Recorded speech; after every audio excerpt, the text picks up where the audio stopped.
eles.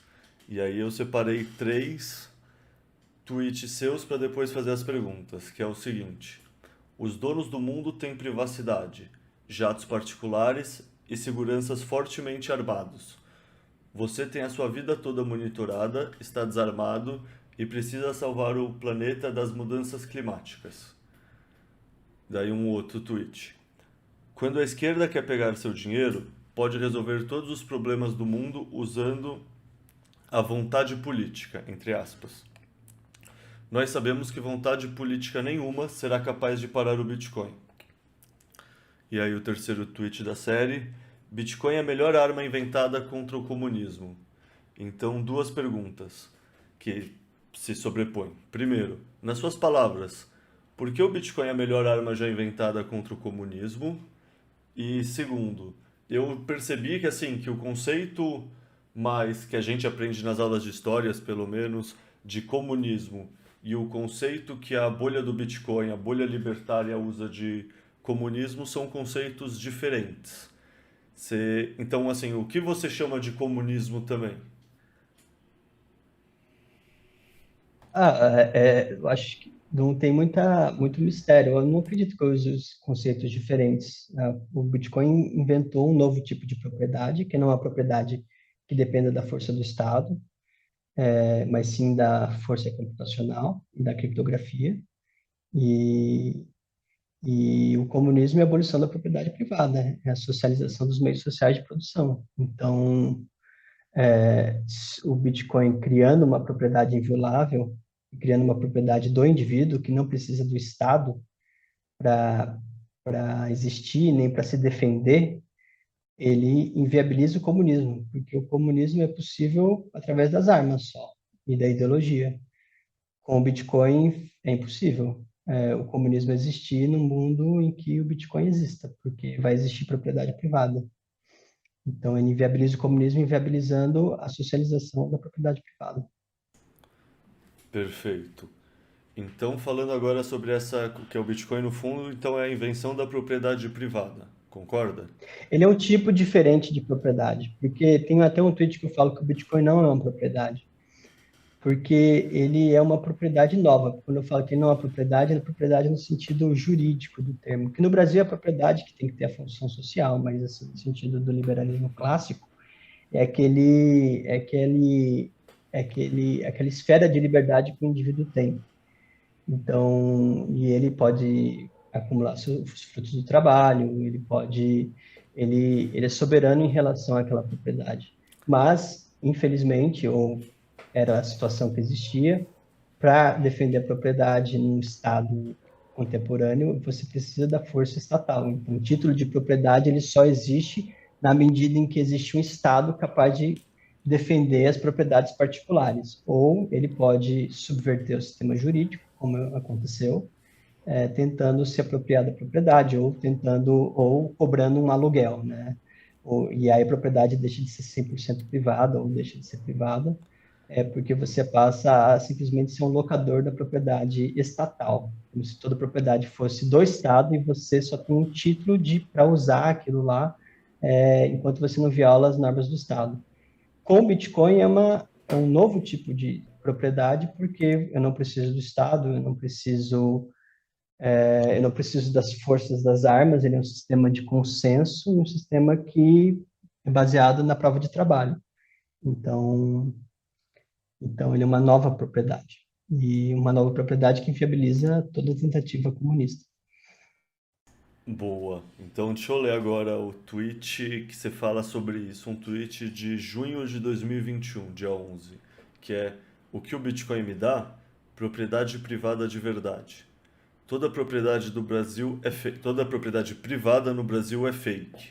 Nossa Constituição diz que a propriedade atenderá à sua função social. Artigo 5º, XX, Uhum. III, sei lá, lei romano tanto assim. Acho que é artigo 23. Acho que é artigo Uhum. 5º, sei lá o que, 23.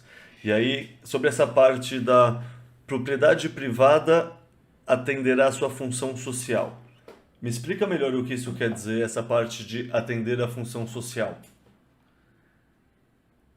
No diploma jurídico brasileiro, a função social da propriedade vem com uma série de regulamentação que, se você não cumprir, ela pode ser desapropriada para a função social. Então, existe todo um arcabouço jurídico de que, se você não dá uma função social à propriedade, ela pode ser desapropriada pela União. Então, existe um processo jurídico para que você compulsoriamente vende a propriedade para que ela cumpra a sua função social, porque você não está cumprindo isso que não deveria ter uma função se você analisar o sentido clássico do sentido de propriedade, porque só o indivíduo proprietário, ele é capaz de usar e abusar e transacionar sua propriedade. Então, ele teria soberania em relação aos fins que ele dá à propriedade.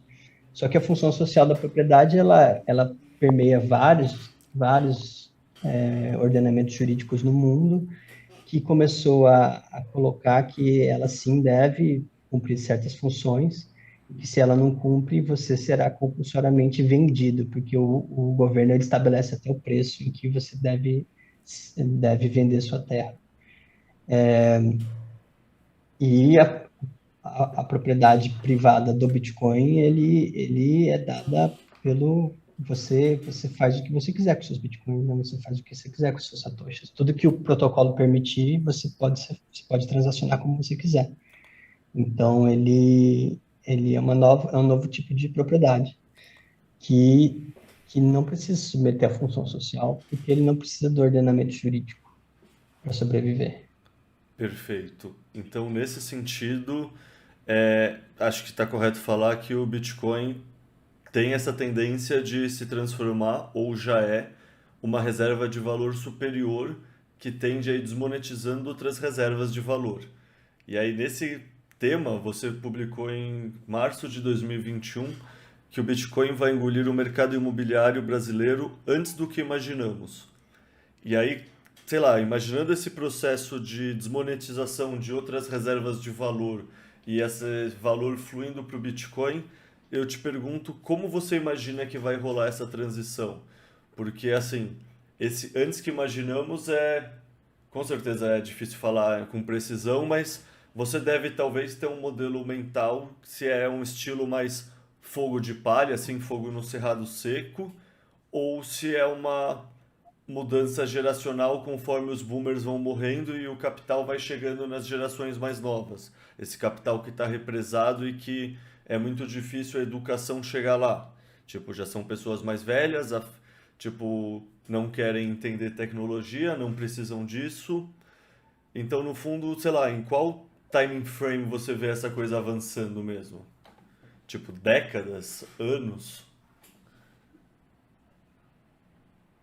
É difícil precisar o tempo, mas eu acho que, quando eu falo antes do que imaginamos, eu estou pressupondo que a informação ela vai disseminar de forma mais rápida, e é o que você disse, a propriedade ela vai passando de mão.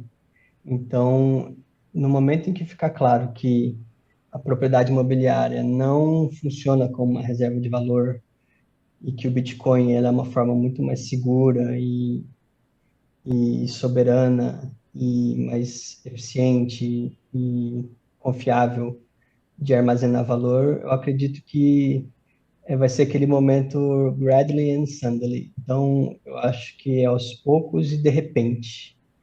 Mas, então, se eu colocasse um time frame, seria algo como aquele gráfico do Stock to FOMO.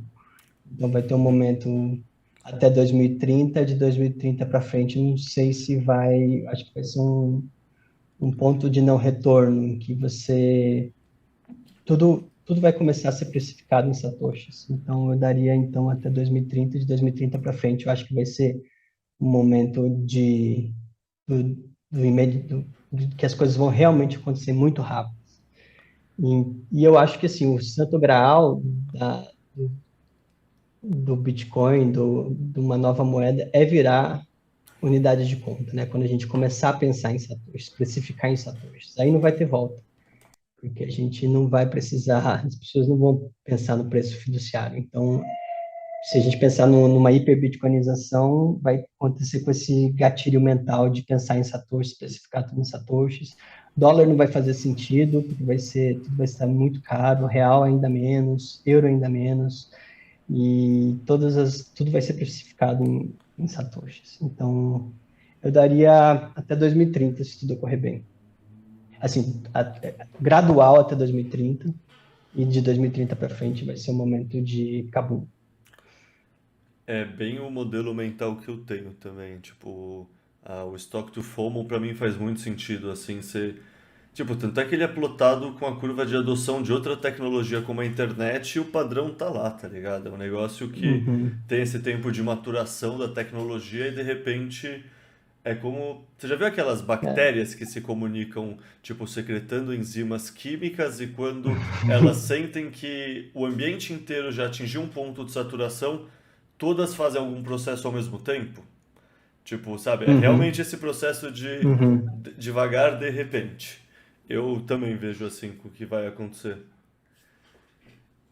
Agora vamos falar um pouco